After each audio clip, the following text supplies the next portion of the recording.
परिलोक की दुनिया में कविता नाम की परी थी। वो वहां की रानी परी थी। उसकी बेटी का नाम दीपा परी था। दीपा बहुत झूठ बोलती थी। एक दिन उसका स्कूल जाने का मन नहीं था, तो वो बहाना बनाकर अपने कमरे में लेट गई।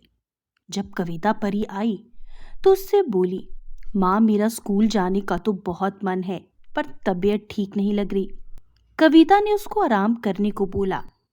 दीपा हर बात में झूठ बोलती थी। जो दासियां उसको पसंद नहीं थी, उनको भी वो कुछ न कुछ झूठ बोलकर निकलवा देती थी। कभी कपड़ों पर प्रेस अच्छे से नहीं की, कभी खाना अच्छा नहीं बनाया, आदि। अब तो कविता परी भी उसकी झूठ बोलने की आदत से दुखी हो गई थी। वो गुरु माँ के पास इस परेशानी का हल लेने को जाती है। गुरु माँ उसको बताती है कि पृथ्वी लोक पर एक झरना है। अगर कोई पृथ्वीलोक का सच्चा इंसान उस झरने का पानी दीपा परी को पिलाए, तो उससे उसकी झूठ बोलने की आदत खत्म हो जाएगी। कविता परी ने पृथ्वीलोक पर मुनादी करवा दी। वहां पर दीपक नाम का एक राजकुमार था। वो बहुत सच्चा और अच्छा इंसान था। इस बात को सुनकर वो झरना खोजने को निकल पड़ता है। जंगल में पहुंचकर वो देखता है एक बूढ़ी औरत दलदल में धंसी जा रही थी और वो मदद के लिए पुकार रही थी। दीपक ये देखकर उसको बचाने को पहुंच जाता है और उस बूढ़ी औरत को बचा लेता है। दीपक ने ऐसी जगह पर उसके आने की वजह पूछी। तब उसने बताया, मैं एक जादूगरनी हूँ। बूढ़े होने के कारण अब मेरे पास शक्तियां नहीं बची हैं।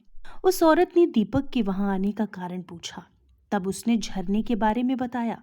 तब वो बूढ़ी उसको लेकर झरने के पास गई और एक बोतल में पानी भर कर दिया और कहा, अगर दीपा परी झूठ बोले तो उसके ऊपर ये पानी की कुछ बूंदें छिड़क देना और कहना, आपने जो अभी कहा है वो सब सच हो। उसके बाद उसके साथ वही सब कुछ होगा जिससे वो झूठ बोलना छोड़ देगी। दीपक वो जल लेकर परिलोक गया। वहां दीपा बीमारी का बहाना बनाकर कमरे में लेटी हुई थी।